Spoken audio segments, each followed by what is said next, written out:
राम राम जी सब भाइयों ने। आज हम बात करते हैं राजा हरिश्चंद्र, सत्यवादी राजा हरिश्चंद्र के बारे में। कोशिश करेंगे कि आपको एक रोज़ इस टॉपिक पे, धर्म के टॉपिक पे, और हमारे पुराने राजे महाराजाएँ हुए हैं, पुराने देवी देवता हुए हैं और महापुरुष हुए हैं, उनके ऊपर थोड़ा एक एपिसोड, एक थोड़ा छोटा प्रोग्राम आपको ज़रूर दिखाऊं। और अच्छा लगे तो आप देख लिया करो। तो राजा हरिश्चंद्र सत्यवादी हरिश्चंद्र थे। जब उनका सत्य का बोलबाला इतना बढ़ गया तो इंद्र देव को परेशानी होने लगी कि अगर ऐसे ही चलता रहा, ये सत्यवादी बने रहे, तो एक दिन मेरा सिंहासन सत्यवादी राजा हरिश्चंद्र को मिल जाएगा। तो उन्होंने काल को बुला के कहा कि आप जाके राजा हरिश्चंद्र का सत्य डिगाओ। जब तक उनका सत्य नहीं डिगेगा तो मेरी कुर्सी सलामत नहीं रहेगी। तो इंद्र के कहने पे काल जो है राजा हरिश्चंद्र के सपने में आए और सपने में आके उनसे राज्य मांग लिया। और राजा हरिश्चंद्र ने हाँ भर दी, मतलब दान में मांग लिया। दान में जो है उनको मांग लिया, उन्होंने हाँ भर दी, ठीक है आपको दे दिया। तो अगले दिन रात दरबार में जब सपना था ख़त्म हो गया, दरबार में राजा हरिश्चंद्र बैठे तो काल जो है बाबा का रूप धारण करके, ऋषि का रूप धारण करके आ गए कि महाराज आपको एक बात याद है? कि हाँ हाँ बोलो आप। बोला आपको सपना आया था आज रात को, आपने किसी को दान मांगा था? बोला हाँ मांगा था। तो मैं आपका जो है वो दान मेरे को दे दो, मैं लेने आ गया हूँ। तो आपको याद है? बोला हाँ आपने राज मांगा था, मेरा राजपाट। बोला ठीक है ले लो आप। बोला नहीं आप, मैं ये राज लेने नहीं आया हूँ, आप एक बार मना कर दो कि मैंने हाँ नहीं भरी और मैं तुम्हें राज नहीं दूंगा, तो मैं उल्टा चला जाऊँगा, आपको राज अपना करते रहो। बोला नहीं, जब मैंने बोला है कि आपको राजपाट मैंने दान में दे दिया तो मैं मुकर कैसे जाऊँ, मैं मना कैसे कर दूँ? तो बोला नहीं नहीं आप मुकर जाओ, कोई दिक्कत नहीं है, आप ये कह दो कि हाँ भाई मैंने राजपाट आपको बोला था देने के लिए मैं दूंगा नहीं, तो अपनी बात से मुकर जाओ तो कोई दिक्कत नहीं है। तो राजा हरिश्चंद्र बोले नहीं मैं नहीं मुकरूंगा, मैंने बोला है कि आपको राजपाट मैंने दान में दे दिया, सपने में आप मेरे आए थे, सही बात है, और मैं आपको राजपाट दे दिया। तो बोले महाराज राजपाट छोड़ दो। तो राजपाट उन्होंने राज महाराज ने छोड़ दिया। तो बोला जी सारे गहने उन्हें सब निकाल दो, सारा जो है रोहतास को और उनकी पत्नी को तारामती को जो है, बोले सब के गहने उन्हें कपड़े उतार, 80 कपड़े उतार दो, तुम तो राजा तो रहे नहीं अब, तो ये पहनने की क्या ज़रूरत है? तो उन्होंने तारा के भी रोहतास के भी सारे कपड़े उतरवा लिए। और एक वहाँ पे नर्तकी आ गई, फिर उससे उस एपिसोड से पहले आई थी, सॉरी मैं भूल गया था। तो वो दरबार में आई, गेट पे दरबार ने पूछा जी क्या? बोले राजा से मिलना है। राजा से, जब राजा थे वो, जब जो राजपाट दिया नहीं था, काल के आने से पहले की बात है, थोड़े बीच में भूल गया मैं, सॉरी उसके लिए। तो वो आके डांस, बोली मैं आपके सामने डांस करना चाहती हूँ। तो बोले ठीक है डांस कर लो। तो डांस करने लगी तो राजा तो बोले राजा आप खुश हो गए? हाँ जी खुश हो गए, बढ़िया डांस किया आपने। बोला तो राजा बोले जो आप कर चाहो मांगना तो मांग सकते हो। इस कहानी को मैं दोबारा रिपीट करता हूँ, वो भी बताऊँगा बीच में। तो बोले जो आप जो है मांग लो। तो राशि वो बोली, जो नर्तकी थी, कि महाराज मैं आपसे शादी करना चाहती हूँ। बोला मैं शादी तो मैं नहीं कर सकता। तो उसने बोला कुछ और मांग लो। तो बोली चलो ठीक है, उसने कुछ सोना मांग लिया उनसे। और जब भी इन बिटवीन वो काल आ गए तो राजा जब राज से उतर गए तो नर्तकी वहाँ थी। तो बोली महाराज मेरा सोना। तो वो जो अपनी माला देने लगे सोने की, तो वो काल बोले महाराज आप क्यों दे रहे हो, ये आपका तो है नहीं, अब आपने राज मेरे को दान में दे दिया, आपका तो कुछ भी नहीं है यहाँ पे, इसको कैसे दे सकते हो आप, ये तो सब कुछ मेरा है जो कुछ है। आप ही। तो बोला हाँ ये भी ठीक है। तो बोले ठीक है सोना इनको मैं दे देता हूँ, आप मेरे को दे देना, आपका उधार गया। बोला ठीक है ऐसे कर लो। उन्होंने काल ने उनको सोना दे दिया, वो खुश हो गई। वो भी उन्हीं की थी, इंद्र देव की भेजी हुई थी। तो बोले मैं तेरे साथ एक आदमी भेज देता हूँ, इसको तुम सोना कितने दिन में दोगे? बोला जी मैं इसको जो है 1 महीने के अंदर सोना जो है वापस दे दूंगा। बोले ठीक है भाई तू इसके साथ रहिए। एक बंदा उनके साथ भेज दिया कि इसके साथ जब ये सोना दें तो आ जाना। तो बंदा साथ चल दिया। 1 महीने का टाइम था। अब राजा रात से उतर गए, कहीं काम धंधा कुछ मिला नहीं, तीनों बनों में और भाई बस्तियों में घूमते रहे। तो जब महीने का टाइम हो गया, जो 29 दिन हो गए, तो बोला महाराज वो सोना तो आपने दिया नहीं, अब तो महीना हो गया। तो भाई बोला कल का दिन बाकी है ना, कोई बात नहीं। बोला नहीं आप मुकर जाओ कि मैंने सोना देना ही नहीं है, मैंने हाय नहीं भरी थी, तो कोई दिक्कत नहीं, मैं चला जाऊँगा, कोई दिक्कत नहीं है। तो बोला नहीं मैं कैसे मुकर जाऊँ जब मैंने बोला था देने के लिए। बोला नहीं आप ये कह दो कि मेरे पास नहीं है, मैं नहीं दूंगा सोना, बस चला जाऊँगा, आपकी हालत ख़राब देखो मेरे को दया आ रही इसलिए कह रहा हूँ। बोला नहीं मैं नहीं बोलूँगा, ऐसा तो मैं बोलूँगा नहीं। मैंने हाँ भरी है, 1 महीना टाइम दिया तो दूंगा तेरे को। तो 30वां दिन आ गया, तो महाराज बोले तो 30वां दिन है। तो बनारस की नगरी में जो है सुबह राजा हरिश्चंद्र चौक पे पहुंच गए और वहाँ उन्होंने जो है बोली लगा दी। भाई सोना उसको देना था, आखिरी दिन था, मना करना नहीं है राजा का। ये भी उनका सत्यवादी हरिश्चंद्र से ही कहा जाता है उनको।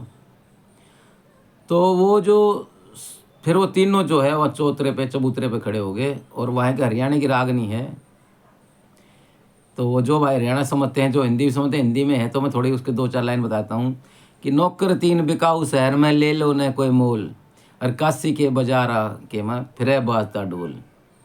भाई 3 नौकर बिकाऊ हैं, एक रोहतास, एक तारा और एक जो है राजा हरिश्चंद्र।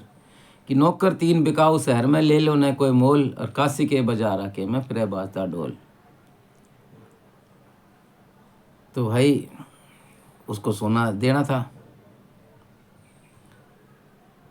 तो लड़के को रोहतास को और जो है तारामती को एक ब्राह्मण ने जो है खरीद लिया। बोले अभी क्या क्या काम करते हैं, तेरा झाड़ू पोछा रोटी पानी सब बनाऊंगी, सारा काम और लड़का माँ के साथ रहेगा, लड़के को और ले लूँ। तो लड़के को जो है आधा सोने का हिस्सा जो है बोला जी महाराज जी को दे दो, दे दिया। आधा हिस्सा रह गया सोने का, रह गया राजा हरिश्चंद्र। तारामती उनके साथ बिक गई, ब्राह्मण ने खरीद ली। तो आधा हो, बोला जी आधा और दो। बोला भाई अभी ठहर जा, अभी तो टाइम बाकी है ना। फिर उसने फिर अपनी बोली लगाई, मेरे को ले लो। तो कालिया जो है वाल्मीकि, कालिया भंगी था, बोला जी मैं ले लूँगा आपने। बोला जी लेकिन पता आपने क्या काम करना पड़ेगा। बोला जी मैं खरीद लिया, जब मैं कुछ भी काम कराऊँ मेरे से, जब मैं आपने मेरे को खरीद ही लोगे, इनको आधा हिस्सा सोना जो बचा हो दे दो, और मेरे को जो कहोगे मैं काम करूँगा। तो बोला भाई मेरे 100 सूअर हैं, और वर्णा नदी से तो 100 सूअरों को पानी पिलाओ। बोले ठीक है जी। बोला ये मटका रहा है, ये वर्णा नदी रही, और यहाँ से वो सूअर हैं तो उनको पानी पिलाओ। तो राजा बोले भाई देखो वो बात तेरी ठीक है, पर हाथ जोड़ के पर मेरी एक बात मान लो। बोला भाई जो आप ये खाते पीते हो और हमें खाते पीते नहीं हैं, आपके घर का खाना नहीं खा पाऊँगा मैं। बोला कोई बात नहीं। तो वहाँ दुकान दिखा दी, यहाँ से दुकान से अपना आटा दाल चावल खरीदे और बना कर खा ले। बोला ठीक है, अब ठीक हो गया जी। बोला ठीक है, खुश है? बोला हाँ जी खुश हूँ, मैं अपना बना खा लिया करूँगा। तो राजा गए दुकान पे, पानी पिला के मटके तो सूरों को पानी पिलाऊँ।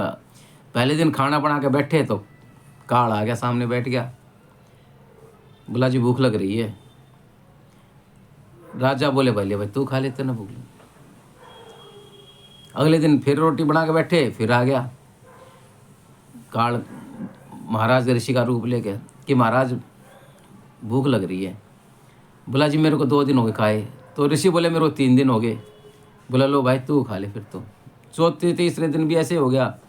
जैसे ही राजा खाना बना के खाने के लिए बैठे, काल किसी न किसी का रूप धर के आ जाए सामने, और बोले जी खाना। तो हरिश्चंद्र बोले जी मेरे को 5 दिन खाए हो गए भाई। बोला भाई मेरे को 6 दिन हो गए। बोला फिर तो तू ही खा ले। करते करते 21 दिन हो गए। तो 21 दिन हो गए तो रोज खाना बनाए और काल किशन किसका रूप लेकर आ जाए, ब्राह्मण का, ऋषि का, बाबा का, और वो खाना ले ले। तो 21वें दिन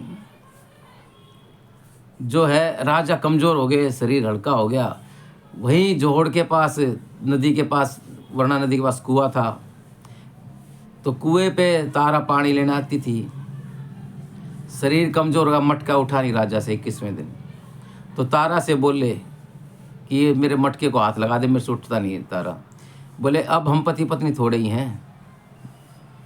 राजा बोले तू तो मेरी पत्नी, हाथ लगा। बोले नहीं, तेरे मटके को हाथ ही लगाती मैं, क्योंकि तेरा मटका भंगी का है और मैं एक ब्राह्मण घर काम करती हूँ, मैं अपना धर्म भ्रष्ट नहीं करूँगी। राजा बोले ये कैसी बात हुई, तू तो मेरी पत्नी है। बोला पत्नी थी जब थी, अब नहीं हूँ तेरी पत्नी में, अब उसकी मैं उसने खरीद रखी हूँ, लेकिन तरकीब बता दूंगी मैं तेरे को। बोले बोल। बोले छाती छाती समान पानी में चले जाओ, वरना नदी में, और नीचे बैठ जाना, ऊपर उठाओगे तो मटका भर का आ जाएगा। तो आपको पता होगा साइंस का नियम है, चाहे 1 क्विंटल हो, 1.5 क्विंटल हो, पानी के अंदर कोई वजन होगा तो आदमी उठा लेगा, लेकिन पानी से ऊपर नहीं उठा सकता उसको। पानी के अंदर अंदर उठ जाएगा, उसकी सतह से ऊपर तक उठ जाएगा। चाहे 1 क्विंटल हो, आदमी कितना ही कमजोर उठा देगा उसको, लेकिन पानी की सतह से ऊपर नहीं जाएगा। ये भी साइंस का एक नियम है, प्रकृति का नियम है। तो जैसे उसने ऊपर उठाया, वो सतह से ऊपर का मटका टूट गया, कमजोर से रहा था। फिर कालियान आकर उसको मारने लगा, बोले तुमने मेरा भाई 5 रुपये का मटका तोड़ दिया। तो बोला भाई मार मत, मैंने 21 दिन खाए हो गए, ऐसे हो गए। तो बोला रहा ठीक है कोई बात नहीं। तो अब जब शमशान में चला जा और वहाँ मुर्दे जड़ाए और 100 रुपया ले लिया कर, टैक्स लेना तेरे को वहाँ 100 रुपया मुर्दा जलाने का, और मुर्दा जला दिया कर जिसका भी आए। बोले ठीक है जी। वहाँ चला गया, राजा हरिश्चंद्र शमशान चले गए। तो उधर ब्राह्मण ने बोला तारा से कि जब फूल तोड़ लिया पूजा करूँगा मैं। तो उसने रोहतास को भेज दिया। रोहतास को जो सांप ने काट लिया, काले विसगर ने। और तारा देखने गई तो किसी ने बताया तेरा बच्चा तो सांप ने काट लिया। तो वहाँ भी लक्ष्मीचंद ने, दादा लक्ष्मीचंद हरियाणा के बहुत कवि हुए हैं, बहुत बड़े ज्ञानी हुए हैं, उन्होंने रागनी लिखी है कि माटी के बाद जब तारा उसके पास जाती है, रोहतास मरा पड़ा मिलता, जाग मुँह आए होते हैं। तो उस कंडीशन पे दादा लक्ष्मीचंद राग लिखी है कि माटी के माँ माटी मिल गया पवन पवन के माँ, कितकी रह रुखाड़ी मारी कोना फूल चमन के माँ। कि माटी के माँ माटी मिल गया पवन पवन के माँ, किसकी रह रुखाड़ी मारी कोना फूल चमन के माँ। कह रहा इसकी माटी माटी मिल गई, हवा हवा मिल गई, आत्मा निकल गई, तो इसको किसकी रुखाड़ी बैठी, इसमें तो कुछ है ही नहीं। तो उसको वो जलाने गई तो उसके पास 100 रुपया नहीं था। 100 रुपया नहीं था, वो वहीं पहुंच गई।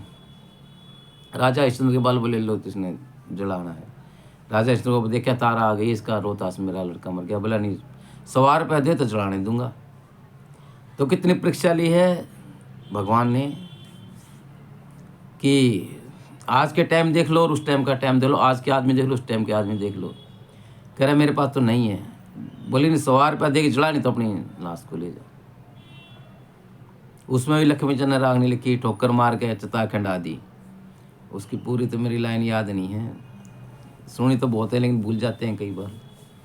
तो वो बोली मेरे पास चीर है, ये चीर ले ले तुम। तो उसके पास जो ओढ़ना था ना, जो चीर था, वो राशि था उस टाइम, वो उसमें बच गया था। वो ओढ़ का दे दिया था उसने, कपड़े उपड़े तो थे ही। तो वो उसके पास राशि चीर था। जब वहाँ से निकले राजा से, तो भाई औरत के लिए सिर पर दुपट्टा तो चाहिए ना, ओढ़नी तो चाहिए ना, उसको तो ले नहीं सकता था कोई।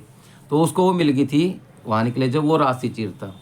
तो बोले ले लो। बोला नहीं, इसको लेके मैं पहले पूछ के आऊँगा अपने मालिक से, अगर वो कहेगा कि ले लो इसको तो फिर दाह संस्कार होगा, तो नहीं होगा। बोला ठीक है, तो जाके देख। वो गया तो उसने जाके कालिया को बोला कि महाराज एक औरत आई दुखिया, और उसके पास 100 रुपया नहीं है। तो फिर हरिश्चंद्र बोला जी उसने चीर दिया ही, इसके बदले अगर आप कहो तो ये चीर आप ले लो और मैं उसके लड़के का दाह संस्कार कर दूं। बोला ये चीर, ये तो राशि चीर है। तो हरिश्चंद्र की आंखों में पानी आ गया। तो कालिया बोला, भाई आप ये बताओ आप वो कौन?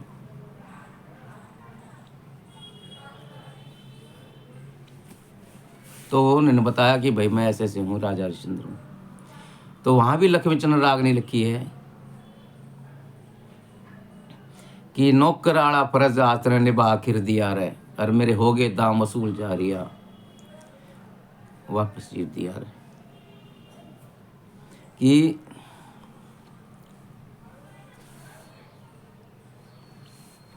ये चीज वापस दे दो और मेरे दाम वसूल हो गए। तो ऐसे ऐसे कष्ट सहे हैं, इसकी आगे भी बताऊंगा आपने, फिर अगले ऑप्शन टाइम ज़्यादा हो जाता था, ये वीडियो है। तो भाई ऐसे ऐसे सत्यवादी आदमी होते थे बड़े बड़े, हमारी आंखों में सुनाते हुए पानी आ जाता है। सुनना और करने में तो रात दिन का फ़र्क होता है, सुनाने में तो बीच बीच में मैं भी जो है इमोशनल होकर जो है बीच में मेरी आवाज़ रुक गई है। तो उसने यही कहा, कालिया ने, भाई हरिश्चंद्र जी ने कहा कि मेरे से परीक्षा भगवान किसी और की मत ले दियो, कोई दे नहीं पाओगा, आपने मेरी ले ली। तो फिर कल के एपिसोड में बताऊंगा कि रोहतास जिंदा भी हो गया बरवाई सही हो गया। अच्छा भाई, राम राम। कल एक इसी एपिसोड में कल बात करूंगा और कल डालूंगा उसको, कल देखना। मैं बहुत संक्षिप्त में छोटे में बताया हूँ, जीवनी तो बहुत बड़ी है, लेकिन ये यूट्यूब का है, वीडियो बनते हैं तो इसमें कम ही बनाया हूँ। और ये रागनी कोशिश करूँगा आपने थोड़ी सुनाऊँ, ये इसको मैं देख कर थोड़ी याद करके कल वो भी सुनाऊँगा कि दादा लक्ष्मीचंद पंडित जी होते थे। तो जाटी गांव है अलीपुर बॉर्डर के पास वहाँ के, तो उन्होंने बड़ी बड़ी बढ़िया चीज़ लिखी हैं। दादा मांगे राम थे पाणची गांव के, वो भी उन्होंने बहुत बढ़िया चीज़ लिखी हैं इन चीज़ों के ऊपर। अच्छा भाई, राम राम। वो वीडियो बड़ा हो जाएगा, कल आपने फिर इसके बारे में फिर चलेगा पार्ट 2, और ये देख लेना आप, ये कल डलेगा। आज तो ये डलेगा यूट्यूब पर, कल दूसरा डलेगा सत्यवादी राजा हरिश्चंद्र का पार्ट 2 है। तो हिंदी में कुछ हरियाणा में भी थोड़ी मेरी भाषा निकल जाती है, तो उसके लिए भाई बहुत कोशिश करता हूँ हिंदी में बोलूँ। थैंक यू, धन्यवाद। कल दूसरा पार्ट देख।